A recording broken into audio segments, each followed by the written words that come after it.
And we're live.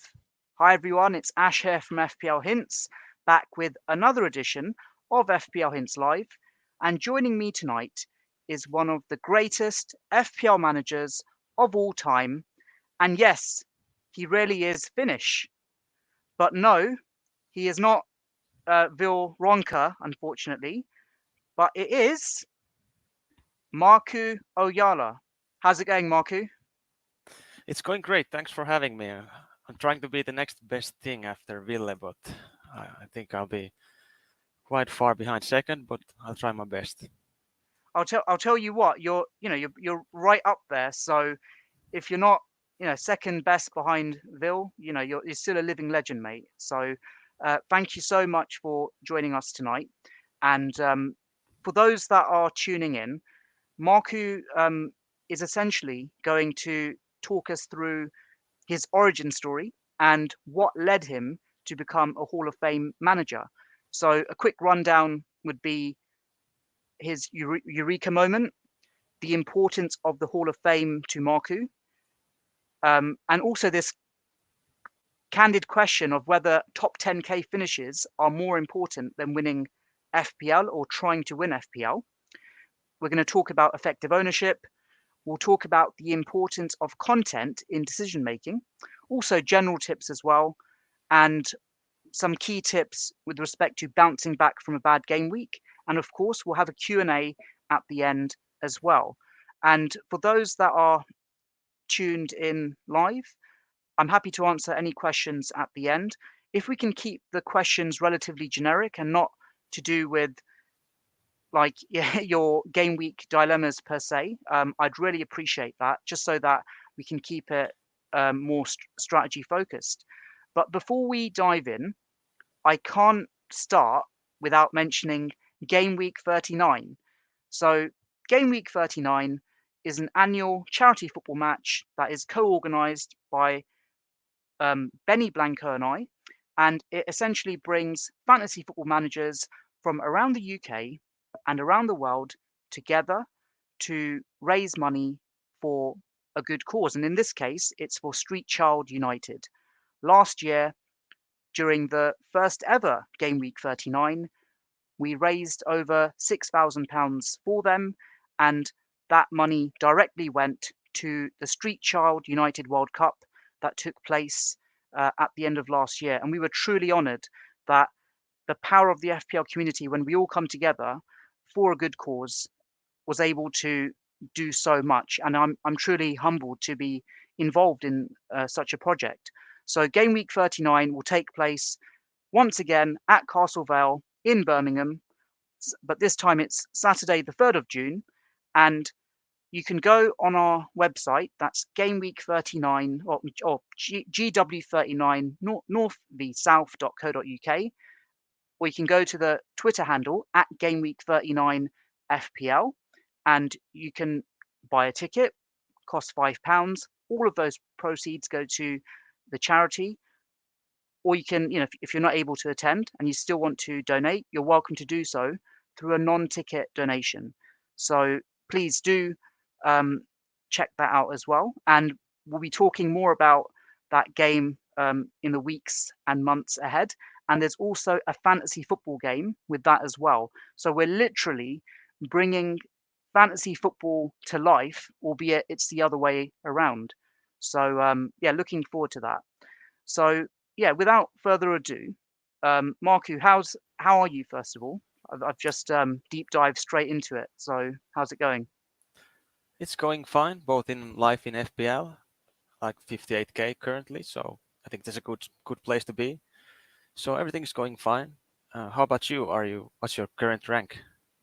So I'll be very frank with you. I had a really great start to the season, and then the Queen died, and the moment the Queen died, my rank nosedived. So I was like 100k, and then I went 300k, and then my rank was yo-yoing from 3 to 400k, and then the World Cup came, and well, just before the World Cup, it went to 600k, and I've managed to pull myself back up to like 300k, but having a fantastic start, I wasn't able to capitalize on it due to, well, yeah, just due to a The few minor queen. mistakes here and there. Yeah, I don't want to blame the queen, but It's yeah, the when she queen's fault. So you shouldn't talk ill of the dead, but it was the no, no, queen's no, fault. no, no, no. Yeah, but literally, the moment the queen died, my rank nosedived. But I'm at the same time, I look at it and think I've had seasons gone by where my rank was a lot worse at this stage during the really bad seasons. So I'm not miles behind. I like, top 100k is still within reach at this moment in time. I just Yeah, need to use, definitely. yeah, just need to use the chips sensibly. But look, I've got your rank there, 58k in the world. Are you confident for a top 10k finish this season as it stands? You seem to be in good stead at the moment. Yeah, I think it's definitely possible, but we'll see what happens. But I think it's definitely possible from this rank and even from your rank because it's end of the season, all the chips are being played and all the planning comes to fruition. So I think you have a with that rank you have a good chance to get a high finish this season. It's not a done deal that you wouldn't be able to do it. So I think it's very possible that we can manage a good rank this season. Hopefully so. And yeah, good luck between now and the end of the season. So look, Markku, let's take a trip down memory lane. I really want to know about your background and your FPL origin story. So how did it all begin for you, first of all? Well, I think it all began. My first season was 2007-08, Hmm. and I think it just began with my father telling me that hey, there's this game. Like, do you want to join this some mini league with us? And so I said, why not? So I joined, but as we can see, the first few seasons they weren't very good for me because I played very casually and I didn't really put that much into it. I just looked at, hi, hey, Michael Carrick scored 2 goals last game week, so I better get him in. So that's the way I played back then. So things have changed a little bit after that. And can I ask, like in those early days, you mentioned the 2007, 2008 season, and that was probably the first time when I first began playing FPL. Like FPL as we know it began, obviously, there's been fantasy football games pre FPL in like paper format, but like 0203 is when it existed. And I think by 0607 is when the game week histories first began to be documented. Um, like in those days, was it more about mini leagues rather than overall rank for you? Well, actually, it's yeah, because I was playing with. Well, my father was in one mini league, but then I was in another mini league with my friends, like my classmates and such. So mini leagues were the thing, but I never really got a lot of success in those mini leagues either. So Mhm. so I never got anything out of them. But it was just fun thing to do, nothing too serious back then. Okay. And I have to ask this question because everyone will not forgive me for asking, but like Ville Ronka was an absolute enigma, um, like in FPL when he was active in the game. And I know we talked off air how I mentioned I wasn't aware of any interviews that he'd given, but you mentioned there is an interview that he did give in Finland.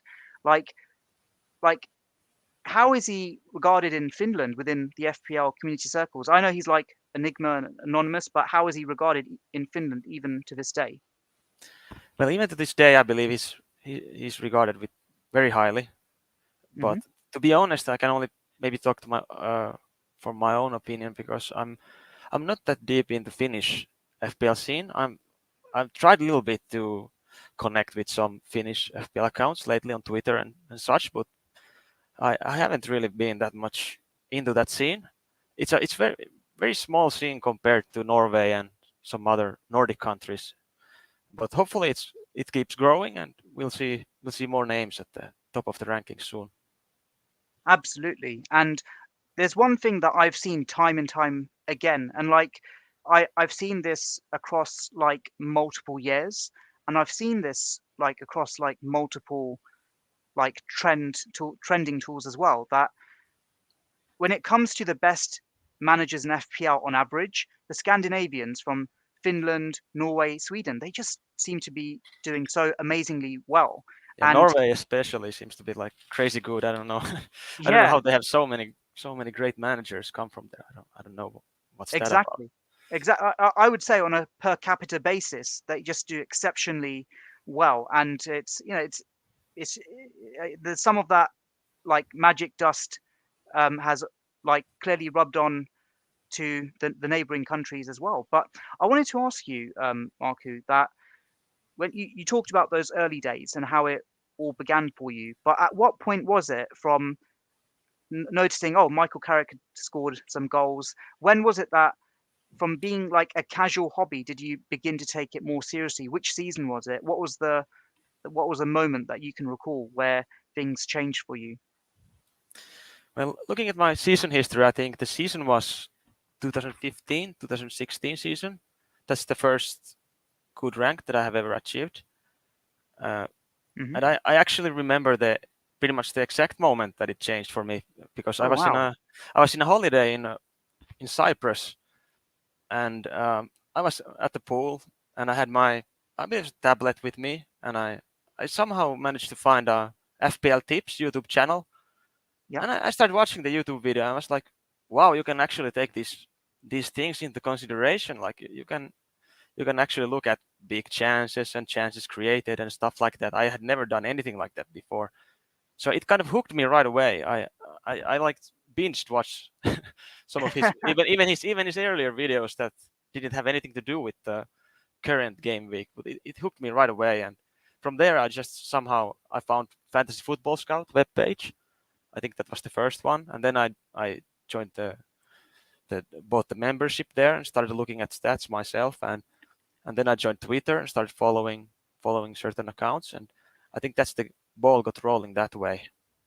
Yeah. And as you can see, I've got your like season histories, or history, I beg your pardon, up there as well. Your game week, well, not it's by season from the early seasons, 07, 08. And I Yeah, you can noticed that see a pretty drastic change. exactly, like you had a very stable rank in fairness in the 300Ks, and Yeah, then in is it 11 and yeah 11 and 12, and there was like 2.6 million players, and I was yes, 1.3 million, so uh, top 50%. That's pretty good.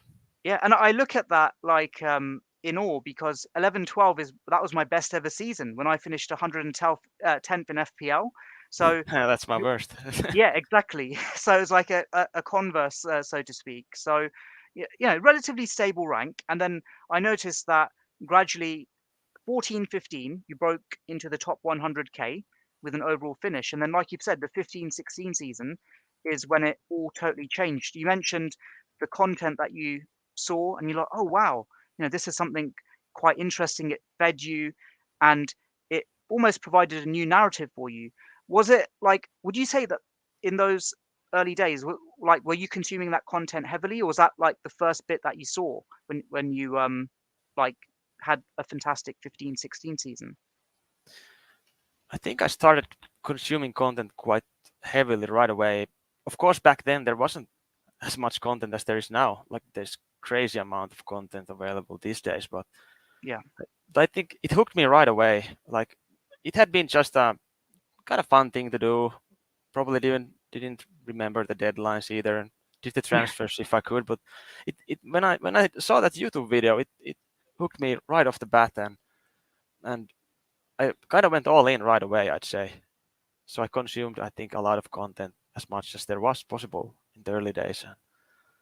And I look at the rank history from the 15, 16 season, that from that point onwards, up until, well, the present times, you never finished outside of the top 25K. And I don't want to call like 18, 19 from that point onwards your worst season, but like even then, like that's not that's an amazing rank.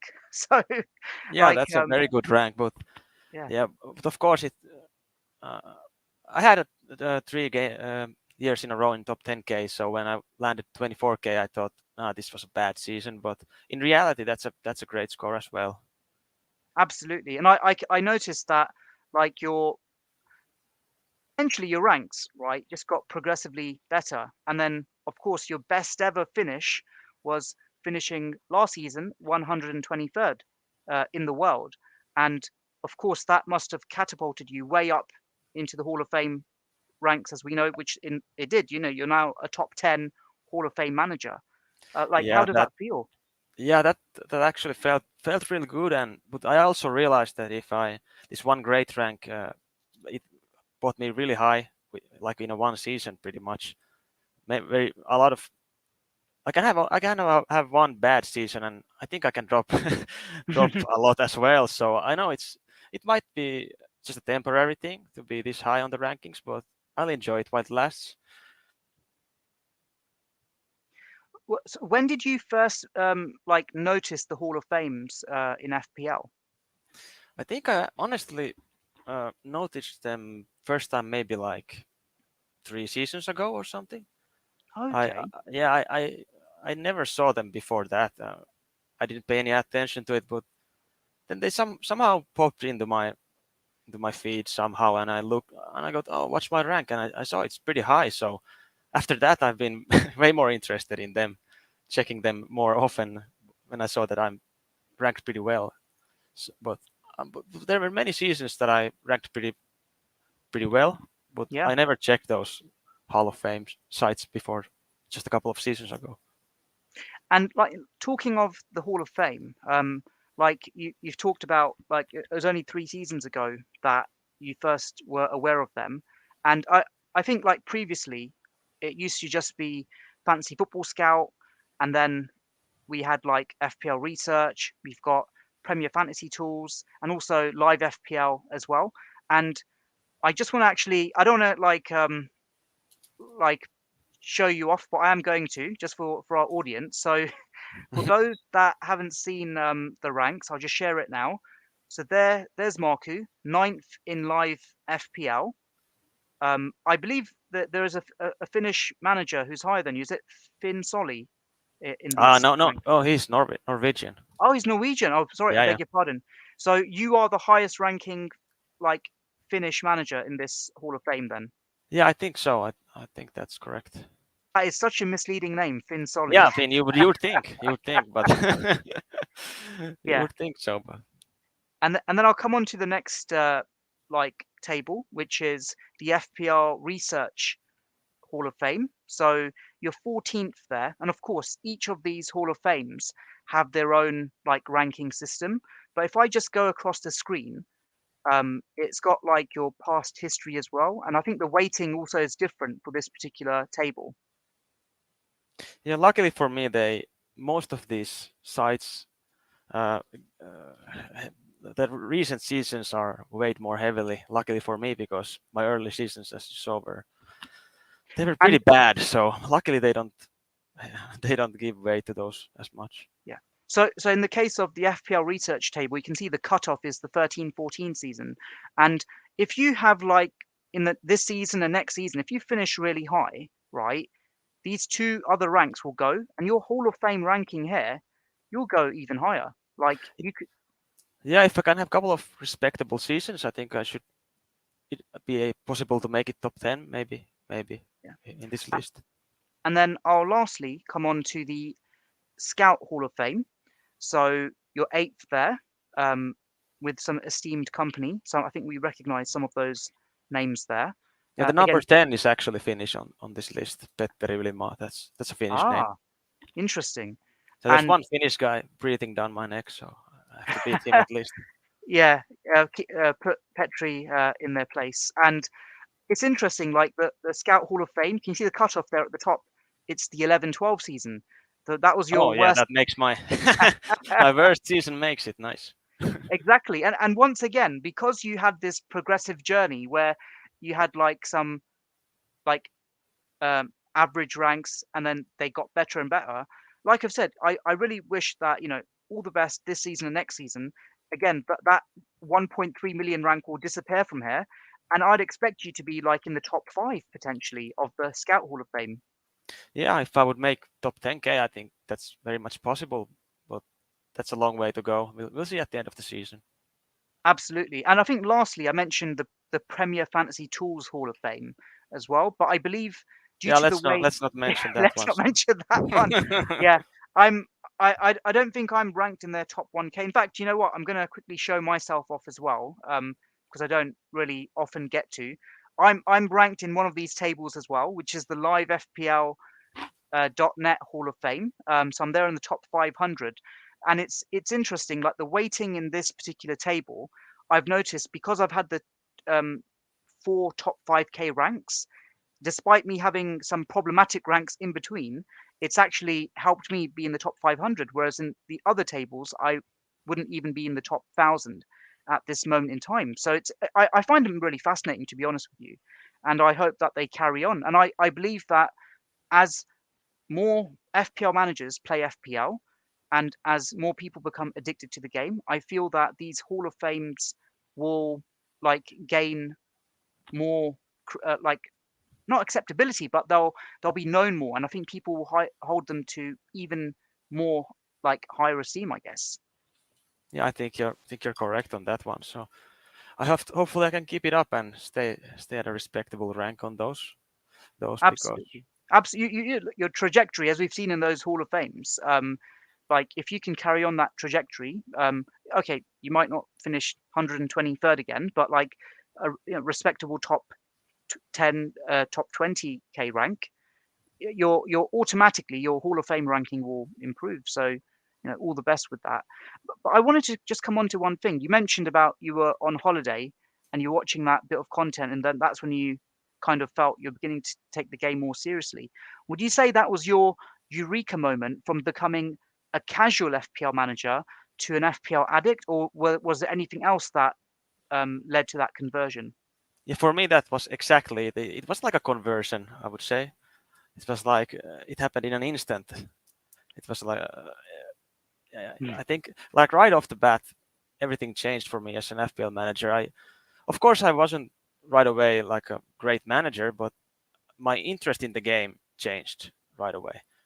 Wow. So almost like immediately I became very passionate about the game and wanted to learn more and get better at it. So even though I wasn't the best manager in the world, and I'm not the best manager in the world right now either, Hmm. but still I wanted to learn and I have the passion to learn the game. So it pretty much in that one instant that was the catalyst to improve in the game. Absolutely. And like that catalyst has led you to where you are today. So it's, fair play to that. And like, did you then all of a sudden like began like from that point onwards, you mentioned the 15-16 season, was it that you then began reading more blogs, going on more like websites, using apps, um, listening to podcasts, videos, etc.? Was that the moment from that point onwards? Did it lead to you consuming more FPL content essentially? Yeah, it did lead to that, and I think the most important part was that it led to me. I don't want to necessarily plug any websites, but for me it was Fantasy Football Scout. I became a member there, and I started looking at the stats more. So, like today, I would say I'm definitely more stats-based manager than an eye test person. So, Interesting. so that was quite a big revelation for me to start checking those stats from those that members area of Fantasy Football Scout, and I'm not affiliated with them, so I'm not trying to No. promote them. But that's the web page I used back then. So that was the biggest thing for me. I think back in the day that changed my game. So it must be surreal for you, like you're using like Scout and you mentioned the tools that you mentioned, and here you are on screen there, ranked among the top 10 in the Hall of Fame. Yeah, that's Im- pretty crazy. I never thought that would happen when I when I started using their page. That's kind of crazy. Yeah. So no, look, it's been a fantastic like journey, and I've got to get straight to the crux of the matter. And this is a very controversial question. I've asked this question to I won't mention their names, but very like highly respected Hall of Fame managers, and I'm going to ask you this same question as well. Okay. Um, Are you happy to secure top 10k finishes in FPL, or do you genuinely play to win FPL? Well, every week when I make a decision in FPL, I try to make the best decision possible. So in that sense, I'm trying to win FPL. But in reality, I think you can win FPL, you have to be quite lucky. You have to go do things out of the box. You have to take risks. And I don't really do risks just for the sake of doing risks. So in reality, I would say that the truth is I'm happy to secure top 10k finishes. I would maybe change my playstyle if I had a good start and I was Hmm. like right at the top in the beginning, I might be taking more risks just to secure the win. But in general, I would say my play style is more to reach top 10k than to win the game. No, fair enough. And I respect that candidness. And to be honest with you, my mentality is such that I used to once upon a time play the game as if I'd hope to win it, but then over time I kind of like shifted towards like this top 10k focus. And the irony is that every season from when I started, when there was like what 1 or 2 million FPL managers to now, it's becoming harder to finish in the top 10k as well. So it's almost like, dare I say it, it's almost like for some people that's the next best thing to winning FPL, if that makes sense. Yeah, yeah, I understand your point. And top 10k even, I think I've been quite fortunate with my rank history. It would not be possible if I hadn't been lucky as well. So if I think I had a little bit of on the wrong side of variance, I wouldn't have these ranks. So top 10k is these days it's extremely difficult to achieve. So I'm not sure that it's even like realistic to think that you would be able to reach top 10k like pretty much every season. Yeah. But that's still the goal for me. Like many content creators have said that like top 50k or something should be the new top 10k, but I just can't help it. I just have to aim for the top 10k for some reason. And maybe if there's like 5 seasons in a row that I cannot make it, then maybe then I'll change my goals. But right now, that's the goal for me. Yeah, in my case, I hadn't finished in the top 10k for like 8 seasons. So like that long gap, and then to finish in it twice back to back, top 5k, it means a lot. So like, I guess everyone's motivations are different in that respect. But And that's I an also, excellent achievement to reach 2 times in a row in top 5k, because it's a lot more difficult these days than it used to be like a few years ago. There's so many engaged managers these days, yes. and there's so many players. So if the variance goes a little bit not your way, then that just makes it very difficult to get a high finish. So top 5k twice in a row, it's an excellent achievement.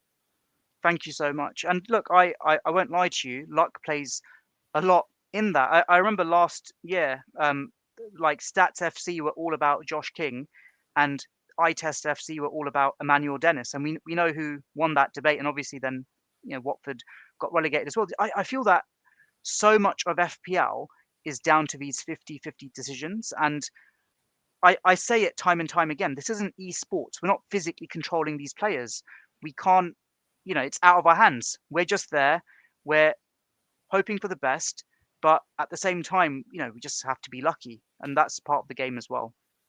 Yeah, Kane versus Son was a big one last season. Yeah, That was a huge one actually, that I'd say. was. And luckily I And, was on the right side of that one. So and it's interesting how it switched this season, where Son isn't the same, and Kane has become yeah, like just like almost like, well, not a new player, but he's back to his best, I guess. yeah. And I remember when at one point Kane's stats they were better than Son's, and Yes. and a lot of content creators were saying that you should make the switch even for a hit. So those that did it, they got shafted quite bad. Yeah. So luckily I couldn't even consider it because I had other things I had to take care of in my team. So I cannot even say that I'm such a genius that I didn't do it. But in all honesty, I had other things to do in my team. I couldn't even consider it. So I got lucky there as well. So like one decision, I don't even know how many points you lost if you went. Let's say you took a hit to take Kane Yes. instead of for Son. You lost a lot of points there, and that's just unfortunate luck. Yeah. And you mentioned variance as well, right? And I'm just going to just quantify this, that in my opinion, the last non-disrupted fancy Premier League season that we had was the 18-19 season, Yeah, right? it's been And a while.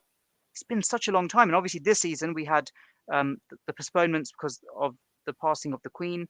We also had the World Cup in the middle of the FPL calendar as well. It won't be until the 23-24 season that when we'll have a non-disrupted FPL. And I feel that this has also had a bearing on people's FPL ranks. Like, I'll give an example. Do you remember that match where Tottenham went to Burnley and the match got snowed off and they cancelled it literally just before kickoff? Yeah, what can you And do? exactly. And we'll come on to like variants as well later on, but I wanted to also talk about like in terms of gameplay. You've probably seen the chatter within the FPL Twitter sphere about like effective ownership.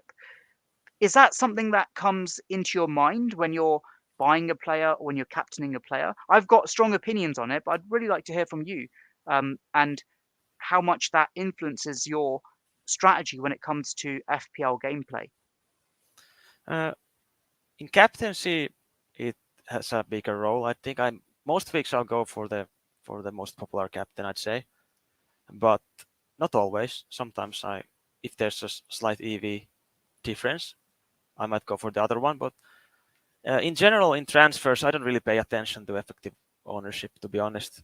It's just maybe in like 50-50 situations, I might go for the safer option or something. But in general, I don't really pay attention to it in my transfer strategy. Captaincy more so, but transfers no. Interesting. With captaincy though, in particular, is it safe to say that you are captaining EO pretty much every week though? You are captaining the most obvious pick. Yeah, that's pretty safe to say. Some of the early game weeks I went for Salah instead of Haaland, even though Haaland was higher EO. But I jumped off the Salah ship a little bit earlier than some of the analytics folks. Same, yeah. So that's why I'm a little bit ahead than some of them. Like with some of them, I've had pretty much the same team, same team as them pretty much the whole season. But I might be still like 200k or maybe even 300k higher or better rank just because I jumped off the jumped off the Haaland ship. Oh, I mean Salah ship a little bit earlier, so it made a big Yeah. difference. So I would say 90% of times at least I'll go for the clear captain choice, I'd say. And I don't say the funny thing, but like for some who've held on to Mohamed Salah for so long, just when they're about to sell him, Liverpool had that double game week. So then the torture continues for them, I guess. Yeah, and Um, it continues for me as well. I have Salah. oh wow! In fact, let me get your team up. Apologies. Yeah, yeah. Wow, that's incredible. Let Yeah, me I've get your been team tortured for a while now. up. I'm going to share the screen. Let's have a look. So this is your score, game week 22. Okay, 76 points, Yeah, it's which a was bad game week. so you're above the like FPL average, but we know that within the engaged managers it was a lot higher because Yeah, of triple captaincies. yeah, I was So 37k, I think, and now oh I'm 58k, so I'm with 20k red arrow, and it was all about not owning Kepa or not triple oh captaining Rashford. So yeah, I mean like the Edison Kepa swing that was like incredible, yeah, and that's then been huge. yeah, and like you got the Trippier, White, Shaw standard defense. Yep. Interesting. You've got Duncan as well, so you must have clocked up a few clean sheets with Brighton as well of late. Uh, well, not exactly. I've I've been benching Dunk quite a bit, so Oh, so no. I think this is the first since the restart. This might be the maybe first or second clean sheet that I've got from him, but most weeks he's been sitting on the bench. interesting. I look at your midfield. That's a ferocious. Like just from a let's just look at the colours, the color of the shirts. That looks really Yeah, formidable. looks nice. But Saka, who's like star player for Arsenal. You've got Mohamed Salah, who should be or is the star player for um, Liverpool. You've got Fernandez and Rashford, who are the star players for United right now, and you've got Martinelli, who I like had a good start, but I think many of us just have held it onto him for so long now, I guess because of the double game weeks, and of course you've got Haaland up top there, and then looking at your bench, Ward, Mitrovic, Kukurea, and Greenwood. Yep. Yep. Interesting. And what was it? I was going to ask you. I've lost my train of thought now. But with effective ownership, right? Like, at what point was it that you decided that when it came to captaincy, you were captain obvious? Because I refuse to believe that you began captaining obvious from day one. There probably came a point. Was it when you began consuming FPL content more that you then began captaining obvious. What was that Captain EO eureka moment for you, if that makes sense? Yeah, I don't remember the exact moment, but I remember when I consumed FPL content, and even in Scout webpage there was like Captain Obvious articles as well, Hmm. and they also have the captaincy pool or poll that shows the people are voting for the captain option. So pretty early on, I remember that I just checked the the poll on the web page, and I went with the most popular option. Nowadays, I don't check the poll anymore, but I still end up going with the most popular option more often than not. Interesting. And you actually touched upon a very interesting point, which comes on to my next question quite fittingly, that what role does content make in your decision making? So you talked about like the captaincy poll had a bearing back in the day. And I like from my perspective, I do chuck out a poll from time to time, but like I just know who the captain EO will be like 9 times out of 10 because it's just so obvious. But Yeah, it's like, pretty clear yeah, almost every week who is gonna be the most captain player. So well, especially this season, it's been Haaland yeah, quite a bit. So exactly. you don't really need to check polls even or articles or anything. Yeah. So It's the most informed premium player, and if there's two, it'll be the one with the easier fixture.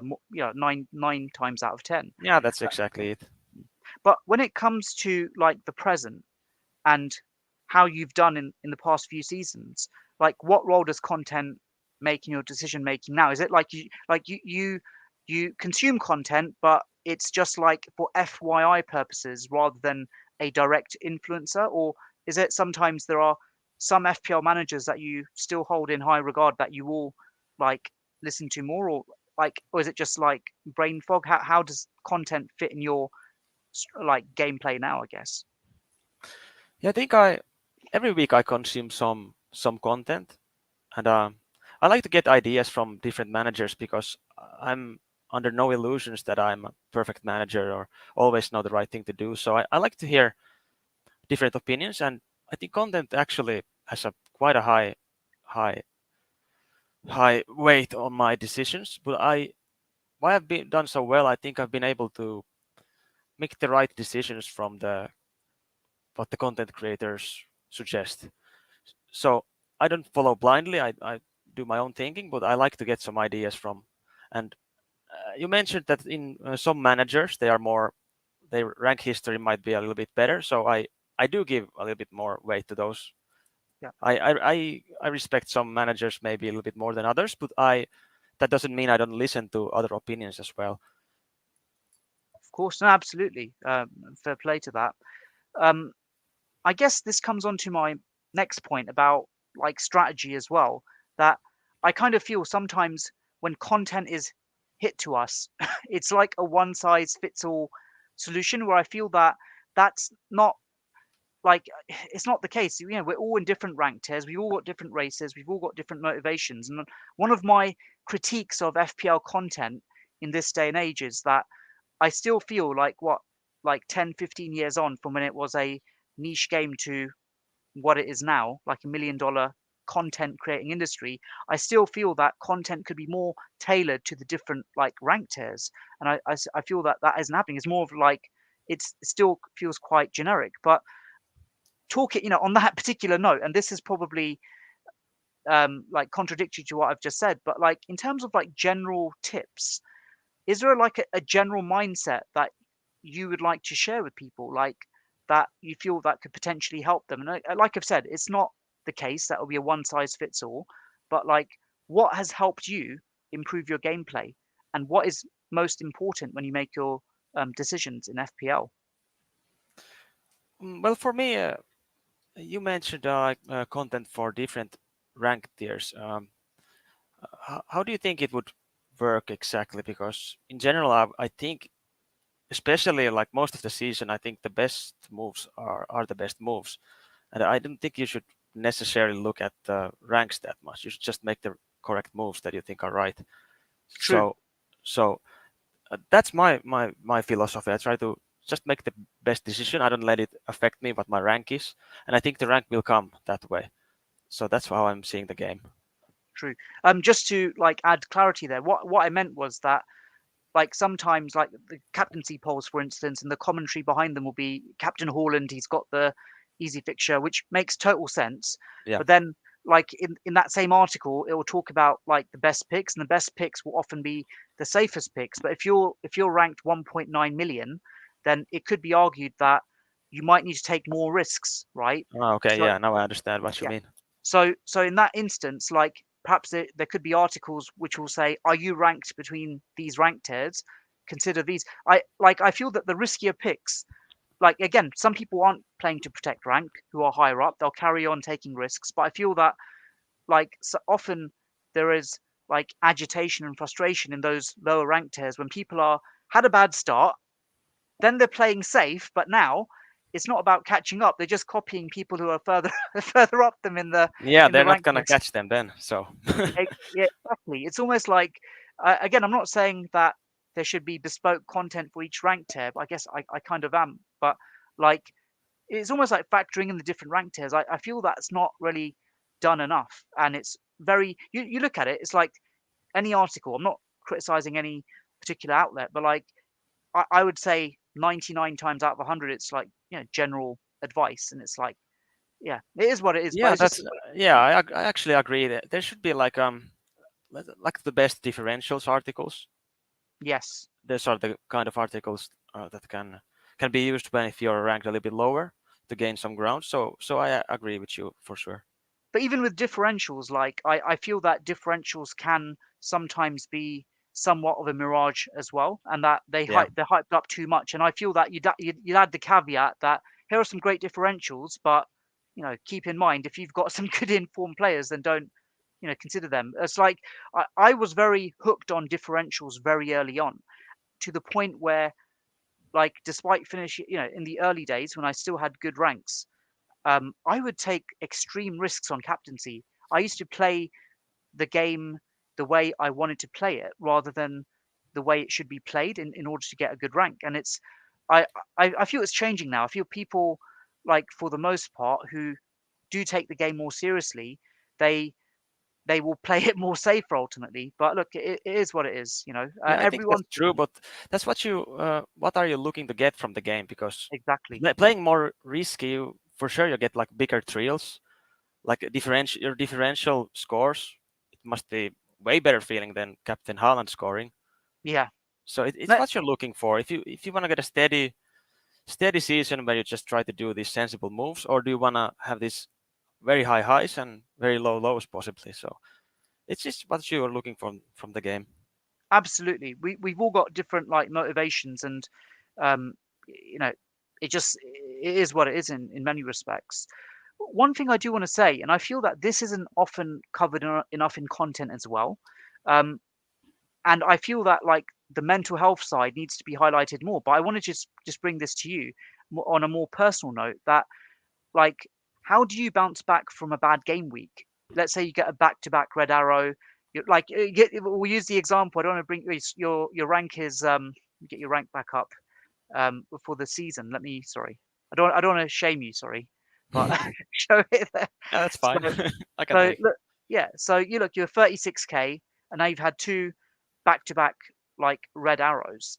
Like normally in this situation, what do you normally do to refocus and reset to get momentum back? I'm really keen to hear that from your side. Well, in this case, I don't see. If I look at my team, I don't see it. It doesn't look bad. I think it looks still fine. And one or two bad game weeks, they don't affect me in that sense. It's more what upsets me more is if I know I've made a bad decision and it bites me in the ass.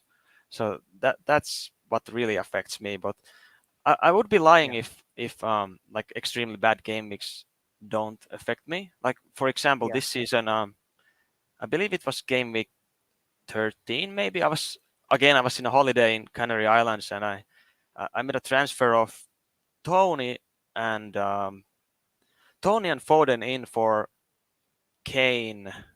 Oh no. Oh yeah, that ended up in a disaster. Who did I? Kane and Bailey. I took Kane and Bailey out, and that was the game Oh week no. where Foden started getting benched. Tony did Oh no. absolutely nothing. I took a -4. Kane scored a goal. Bailey got a haul, so that was at least 25 points in one game week. And it didn't get any better. Kane kept scoring, and Tony did nothing, and then he got banned, Yeah. and and it was just a mess back then. And I have to be honest, like I was in Canary Islands, like in a holiday, trying to relax, but my day was pretty much ruined after that. Oh no. Oh, and I actually had double Newcastle defense, maybe even triple that game week. And Kane, who I transferred out, took the clean sheet away that game week. So Oh that no. was like the icing on the cake. But the thing that I'll do, I won't go to Twitter. I try not to think about the game. I'll try to do something else, maybe exercise or something like that. And after my mind has cleared from the incredible rage that I'm feeling, Yeah. I'll start focusing back on the game and trying to look at the moves that I made, and was the outcome bad or was the decision bad?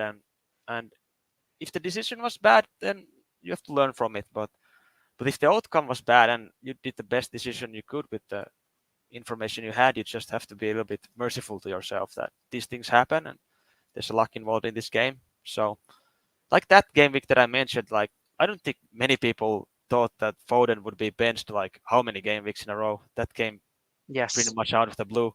So I got punished real hard, and I think that was mostly just unlucky. So I'm not beating myself up after those kind of decisions. You said something quite interesting as well, that like it's best to go off social media, and I feel that like during a bad game week as well, like Twitter, even at the best of times, is like an echo chamber for the highest scores. And Yeah, what we as human beings will do is we will share our successes and we'll hide our failures more often than not. So if the average is 50 on like among the elite managers, the average is like 90 on FPL Twitter, if yeah, that makes sense. yeah. That is true. And if I've had a bad game week, then I don't want to see those scores. I don't want Exactly. like maybe someone who's a better person than me can be happy for those guys, but I can't. I just feel like damn, I had a bad game week, and all these other guys are having great game weeks. So Yeah. it's better to stay off Twitter a little bit and come back when your mental state is a little bit more even. No, fair enough. And I appreciate that like candid insight. And I'm also looking at your team, right? I think you are very unlucky. Like I'm not one who's into XG and all these sorts of things heavily, but like, if Lampard was still the manager at Everton, I'd say that like Saka, White, and Martinelli could have got fancy returns. If Mohamed Salah, got lucky, had some form on his side, I think he could have got something against Wolves as well. Um, like Haaland blanking, I guess we've all got him there. But like you were very unlucky, and then obviously like Edison's clean sheet and the other swings that you've mentioned. But like I wouldn't even say the 50-50 decisions. I really like this team. It's like it just like it was just the outcomes weren't there unfortunately for Yeah, you. this game week I'm not beating myself up, and Yeah. when you compare to the template, I think the only difference pretty much was not triple captaining Rashford, and the other one was not owning Kepa. So it was two players pretty much that punished me hard. Yeah. So that's these things happen, and that's fine by me. That doesn't affect me pretty much at all. It's like that that game week I mentioned you earlier. That was bad. That Oh. really affected me. But this one doesn't really do much because I look at my team and I'm happy with my decisions. So I'm just looking at, I'm sorry to highlight this, but like, was it game week 13? Oh my I goodness. Yes. believe that, yeah, that's doubled my rank pretty much with the one game week. 182k to like 360k. And look, in the interest of fairness, right, I'm gonna like just like I feel bad that you've shared this, but I appreciate the candidness as well. I'm gonna share where it went wrong. From I mentioned like the Queen died, right, which she literally died, and my rank just like collapsed. I'll show you mine as well. So I had a very good start to the season, right? Look, 700k, Yep, 200k, 100k by game week 5, and it's like and that's I've had excellent this. start. Yeah, I've basically been 100k in the early seasons for pretty much every season since like 2017. So like it was like fantastic. But then okay, little red arrow, and then green arrow, queen dies, and then I made one bad mistake. I sold Saliba um, because I felt Brentford would score against Arsenal, and I bought in Emerson of West Ham. Just don't ask why. Yeah, just it was it was such a yeah. He scored like 15 points in that match as well, I think. Yeah, the Um, Queen was clouding your mind, I think. So. yeah. I'll blame the variant on ex Her Majesty. So yeah. So yeah, look, it happens, right? So Long live the in king, I guess. So this doesn't long happen again. long live the king indeed. And look, in your case, I'll just flick it back to your rank one moment. Despite that, like I'll call it hiccup, you managed to gain rank, and you know you're still you're in a very good position to finish in the top 10k. So I guess what it is like, no FPL season is without red arrows. We're all going to get red arrows. It's just a case of how we respond to them in many respects. I feel that makes or breaks a season more often than not. Than, oh, you got a green arrow with 100 points when everyone's captained Haaland when he scored lots of points. If that makes sense. Yeah, yeah, that's exactly it. Because you have to remember after a bad game week that it's a long season, and you get a bad red arrow. It only takes maybe one game week. You can have a great game week and you go up as much as you went down. So you shouldn't beat yourself up after one or two or how many bad game weeks. It can easily change just in an instinct. So Yeah, absolutely.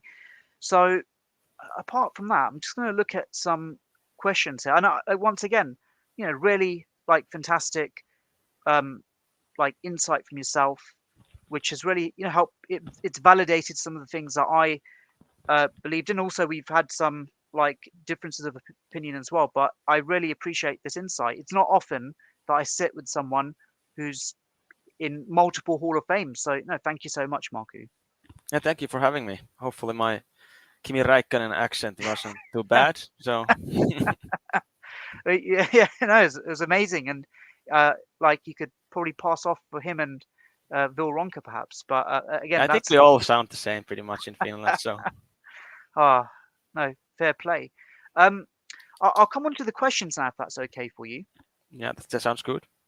Brilliant. So let me just change my screen. Just give me one moment. Oh, sorry. Sorry, one moment. Just to make sure I've got the. Uh, let's keep it on your game week history. So, looking at the questions, I'm going into my Twitter DMs as well. But in fact, we've got a question from Vagard. If the XG shows one player has underperformed a lot, but the community goes for a player who has overperformed, would you stick to your guns and go with the underperformer, or would you be swayed by the overperformer? I would stick to my guns, I think.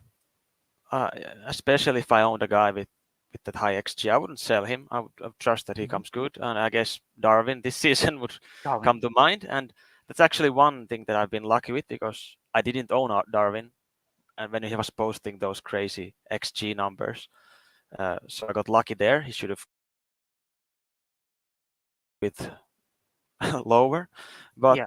but to be honest, I would stick to my guns. Like Almiron is one guy that I never bought. I never got him in, and after the restart, it's been fine that I didn't get him in, but Yeah, because he was overperforming a lot, he so was. I Yeah. didn't trust that it would continue, and I thought there was better midfield options, so I never went for him, even though he was banging the goals in. So in general, I would for sure stick to my guns and trust the high XG player. I think those two examples are like really good for the season. And ironically, I'd ignored Darwin and it paid off. But Almiron, annoyingly, I kind of like, because I'm a Newcastle United fan, you see, and I've seen Yeah, him perform over the past few seasons. And I thought, oh, this can't be right. I know Eddie Howe's doing wonders. He's done good with like Joe Linton and so many of the players. Like Almiron, he can't, he can't keep this up. And then he started scoring. And then early on, I got to a point with my wild card where it was a choice between Phil Billing of Bournemouth and Almiron, and I unfortunately chose the wrong player. Let's put it that way. And then I remember actually then stupidly, I bought Trippier from like I had him from game week one. They had like a tricky run of games, right? And didn't have Almiron, and I sold Trippier, and they both banged. It's like, oh no, it's like No, that's that's gonna punch painful. me. Yeah, but like you've said, it's clear that the Almiron train has almost ran its course now. I say that, and it's Bournemouth, and they'll probably get Yeah, back to scoring yeah. ways. If you have Almiron, and it wouldn't be a bad thing to hold him for one more week with the Bournemouth fixture coming up. Yeah, in my case, I've got to get rid of him because I'm in this situation now for for double game week 25. I was contemplating free hit, but I thought actually there's some like massive double game weeks that are on the horizon, and I'd rather keep the free hit for one of those big ones. So I literally would have to sell Almiron just so that I don't have a blanker in 25. If that makes sense. Yeah, yeah, that makes perfect sense. And Yeah. yeah, it makes and the chip strategy is kind of interesting. It's hard to make a decision yet until you see the cup results and you know the blanks. It could even be viable to wildcard in 27 and free hit 28. If Liverpool and Fulham are blanking in game week game week 28. Yeah. And look, talking of double game weeks, I wasn't gonna go heavily into them, but this question has come up. Like, and I think it's probably too early to say, perhaps, but in your opinion, which are the most important, like, which assets are the most important now that we have this new double game week in 27? Uh, well, triple Arsenal is of course now essential with double in 23-25. Yep. That's given. But then you have to start considering the 27 as well. But I'm not 100% sure when the cup games are, so you know exactly when the blanks what the blank games are in 28. Because Liverpool, if they play in game 28 against Fulham, I believe, then I think that steers you a little bit away from maybe wildcarding on 27. But if they blank, it's quite difficult to navigate those game weeks. So, like for example, Yep. let's say Brentford. Pretty much the only player you're interested in is Tony, I'd say. But in any case, uh, they are doubling in 27. Then they're more than likely blanking, and then they're doubling after that possibly again. So that's gonna be a little bit difficult. And Brighton are like jumping around. They're gonna have a blank, then they're gonna double, and they're gonna blank. So it's a kind of difficult question. I think I kind of while I was talking, I kind of forgot the original question, but I Yeah. was I just started rambling, and I That's all right. yeah, I was looking at this. I have the fixture ticker here, Ben Krelling's fixture Yeah. Yeah. ticker open here, so I was looking at it, and I just started rambling, and I kind of forgot the question, but That's all right. So yeah, for like double game week 27, I've just brought it up on screen there. So we've got like Southampton against Bournemouth, Brentford. Sorry, I got that wrong. Southampton against Brentford as the extra game, and Brighton against Palace. And like I think it's Brentford in particular, like Everton as well. So there are some interesting games there. I'd probably avoid Southampton assets. yeah, I think it's a complete ignore. I guess with how Yeah, Southampton are playing, there's not really any and assets there. Uh, Palace Zaha, he's not really an option. I think he might Yeah, even be injured right now. currently he's injured. I don't know when he'll be back, but I'm not really that excited. I think It's only literally good thing about Crystal Palace is I believe they play in 28. I think yes, I believe so. so. So that's the good thing. But their double game week is horrible. They have City and they have Brighton, and Brighton is Yeah, away. So I'm not expecting much from those games. And 28, if they play, I think they have Arsenal. yes, So that's not great. That's like you're not gonna be getting a lot of points from those guys. So yeah. I'm not that keen on any of their players. I think everyone's gonna have Mitoma and Tony though for this double game week. Yeah, I think they, that's they it. are they're like the main men from those two, and I have Dunk, and the reason I have Dunk is at the restart there was talk of Brighton double game week, and I don't remember the speculation, but there was talk that it could be pretty soon after the restart. So that's why I had Dunk. And also because FPL reviews solver told me to get dunked. That's one reason as well. Ah, But I've been holding him for a long time, so I would say for Brighton it's Mitoma and a defender, probably a Stupinan, number one. Yeah. Oh yes. But I have Dunk, so I'll just go. I'll roll with Dunk. And You Ferguson is a cheap option as well. You have to monitor him, but he's one option as well. you mentioned Estupinan. Do you know? I remember super early on in the season, some FPL managers randomly bought him. Like Ben Krellin bought him, and I thought, who's this? Who's Estupinan? Never heard of him. And then I think then he started getting benched, and then didn't play much. I think they had the managerial change. Then he started playing, and Estupinan looks like a very interesting sub 5.0 asset for sure. And Brighton have had just an incredible season. I know that Potter left, and everyone were like, "Oh, will their season hit the just like stop?" And the new coach has been amazing. Fair play to him.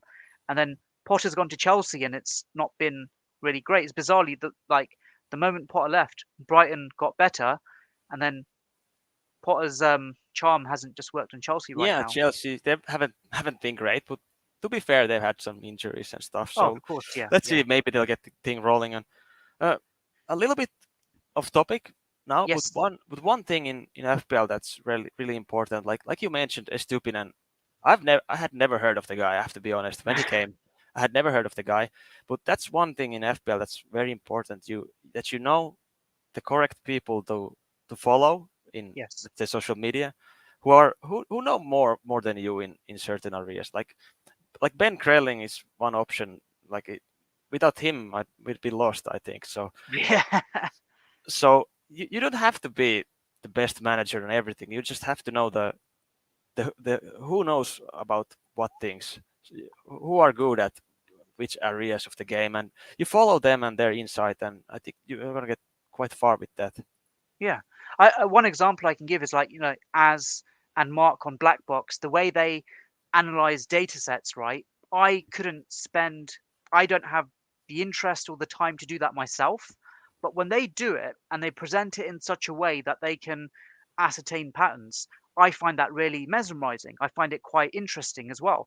And it's almost as if I feel that like sometimes, let these experts do the hard work for you because they're doing it, and it's rather than just reinventing a new wheel, people are doing it there for you. And then I guess you've got to have a filter on the content that you consume as well, so that you're making sure you're getting the content that you want and need, if that makes sense. That's exactly it, and there's so many FPL managers and content creators that are better than me in certain stuff, and I'll just take their word on it, and I trust their opinion. And what you said is important. The filter that you don't believe everything that they say. Yeah, Like you have to think for yourself that does this make sense what this guy is saying. But if you can do that, then filter the good advice. I yeah. think you can go really far with just that. Yeah, I would like I don't want to sound controversial, but a content creator does not mean expert, and No, an that's expert definitely doesn't not. mean and an expert doesn't mean content creator. And like I said, I've got different filters. I respect content in different ways from different people as well. And like ultimately for me, those that I want to emulate, and I've not don't hide it. I've said it in the articles that I've written. It's the Hall of Fame managers, and it's looking at the way they play. And it's in my case, we talked off air about it briefly as well, that there are certain things you can learn. Like if someone is doing well in the game, right, there's a reason why they're doing good in it. And it's interesting to learn from those lessons as well, rather than reinventing the wheel. So yeah, it's just having that quality filter. Ultimately, look, we've got different motivations. We play the game for different reasons, like you said earlier. But like for me, it helps me focus as well. Like I don't really even regard myself to be a content creator. I'm just doing this as a hobby, just as a pastime, really. But we're all different in that respect, and yeah, it's just Yeah, interesting to see the way we all go about it. yeah. But you are if you make content, you're content creator, and that's all that's to it. That doesn't mean that someone is an expert on the game or anything. Yeah, So it's just a guy who decided to make YouTube videos, for example. So yeah, so so you have to like take it with a pinch of salt what he's saying.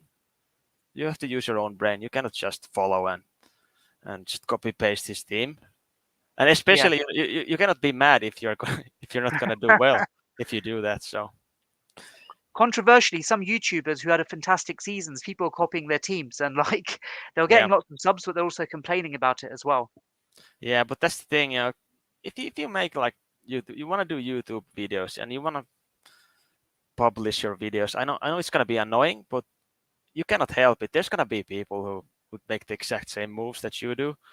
But I don't know what you can do about it. Maybe only reveal your team after the deadline. But if you make content and YouTube videos, that's pretty difficult.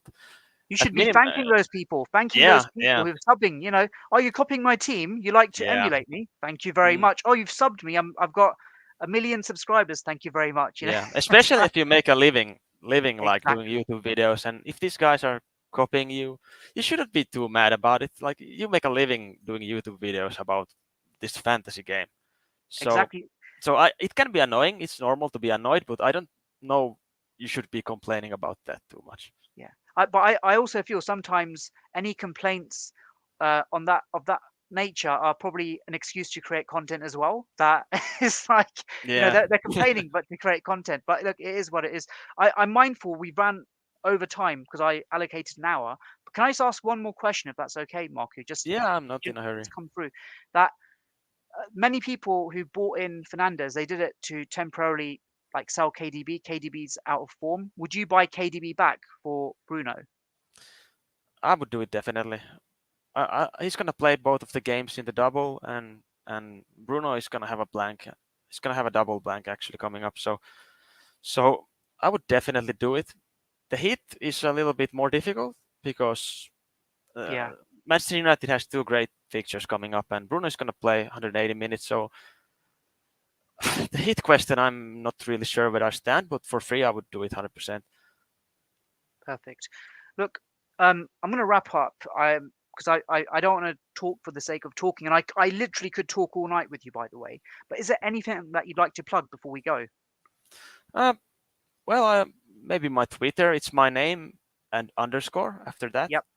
So to be honest, you're not missing out much if you don't follow me. I don't post any content or anything like that. I just post my team every week and I comment on other people's stuff. But I don't really post any threads or any analysis or anything like that. So follow me if you want, but don't expect too much.